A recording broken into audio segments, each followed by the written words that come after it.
لبيك اللهم لبيك لبيك لا شريك لك لبيك إن الحمد والنعمة لك والملك لا شريك لك. ویسے تو سفرنامے دیگر موضوعات کی نسبت زیادہ پڑھے جاتے ہیں اور مصنف اگر ممتاز مفتی جیسا بے مثل انسان ہو تو پختہ سوچ اور گہرے مشاہدات پر مبنی ایسی تحاریر برسوں تک ذہنوں پہ نقش رہتی ہیں. ممتاز مفتی صاحب کی یہ کتاب لبیک بہت ہی عمدہ اور منفرد سفرنامہ حج ہے. ممتاز مفتی صاحب نے 1968 میں قدرت اللہ شہاب کے ہمراہ حج بیت اللہ کی سعادت حاصل کی.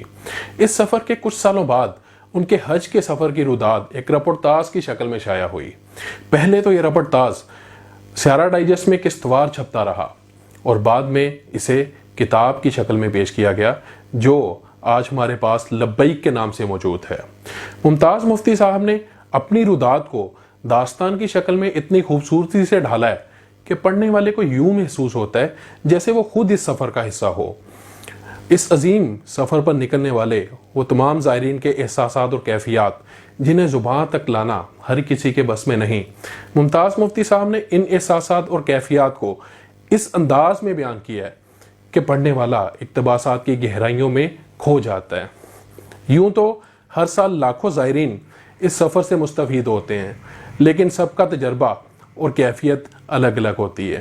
کوئی فرتے جذبات میں گم عبادات میں مصروف نظر آتا ہے تو کسی پر مدینے میں 40 نمازیں پوری کرنے کی دھن سوار ہوتی ہے اور کوئی ممتاز مفتی صاحب کی طرح اپنی ہی سوچ اور موج میں گم نظر آتا ہے.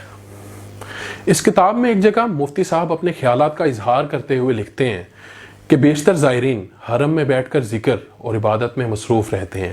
میں نے بہت کوشش کی کہ اس شغل کو اپناؤں لیکن میرا دل نہ مانا. جب محبوب سامنے ہو اور اس کی موجودگی کو آپ بند بند میں محسوس کریں تو ذکر اور حمد کی کیا گنجائش رہ جاتی ہے. ممتاز مفتی صاحب کا چیزوں کو دیکھنے کا زاویہ دوسروں سے ہمیشہ مختلف رہا. اپنی اس کتاب میں ایک اور جگہ وہ لکھتے ہیں کہ مجھے یہ آرزو نہیں کہ میں اللہ والا بن جاؤں یا بزرگی مل جائے یا مست ہو جاؤں. مجھے مرتبہ کی طلب نہیں.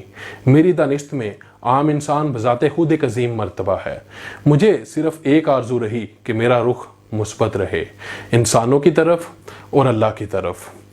اس عظیم سفر پر ممتاز مفتی صاحب کے ساتھ ان کے دوست قدرت اللہ شہاب اور ان کی اہلیہ ڈاکٹر عفت شہاب بھی موجود تھیں. اس کتاب میں قدرت اللہ شہاب کی تصویر ایک غیر معمولی انسان کے طور پر سامنے آتی ہے. جب ممتاز مفتی صاحب کسی الجھن یا کسی مسئلے کا شکار ہوتے تو وہ مشورے کے لیے قدرت اللہ شہاب کے پاس جاتے. اس کتاب میں قدرت اللہ شہاب کی موجودگی اس کتاب کو مزید دلچسپ بنا دیتی ہے. میرے نزدیک اس کتاب میں باہر کے سفر کی بجائے اندر کے سفر میں زیادہ زور دیا گیا ہے. ممتاز مفتی صاحب حج کے بارے میں لکھتے ہیں کہ حج کی اس سے بہتر اور کیا تعریف ہو سکتی ہے کہ انسان اپنے دل و دماغ سے غیر اللہ کو نکال دے اور صرف اللہ ہی اللہ باقی رہ جائے. غیر اللہ سے مراد وہ تمام خواہشات، مقاصد، آرزویں اور تمنائیں ہیں جن کے پیچھے انسان دن رات بھاگتا رہتا ہے. ان سب کو نکال کر محض ایک اللہ کو بسا لینا حج ہے. اور اگر اس سفر پر آپ کے اندر کوئی تبدیلی نہ ہو تو سلطان بہو صاحب فرماتے ہیں جے کر اندر صاف نہ ہوئے تے حج بھی سیر سپاٹا ہو. باروں جھاڑو کسے نہ کمدا جے اندر لگ جائے جالا ہو.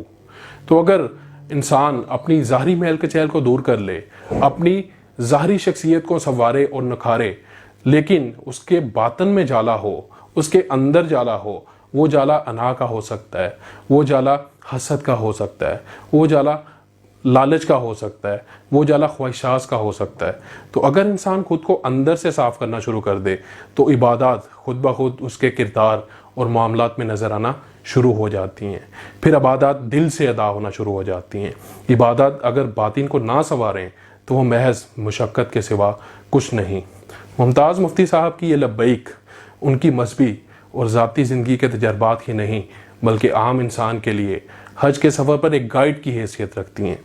اس کتاب کو پڑھتے ہوئے آپ کو بعض جگہوں پر فکری اختلاف ہو سکتا ہے لیکن حج کے موضوع پر اس سے زیادہ بامعنی اور فکر انگیز ربوتاز اردو ادب میں نہیں لکھا گیا. وہ تمام پڑھنے والے جو کتاب بینی کا شوق رکھتے ہیں وہ اس کتاب کو ضرور پڑھیں. ڈھیروں دعائیں ممتاز مفتی صاحب کے لیے جنہوں نے اس کتاب کو لکھ کر نہ جانے کتنے لوگوں کی دلوں کی حالت کو بیان کیا۔ اللہ ہم سب کو حج بیت اللہ کی سعادت نصیب فرمائے، آمین۔ بہت شکریہ۔ لبيك اللهم لبيك لبيك لا شريك لك لبيك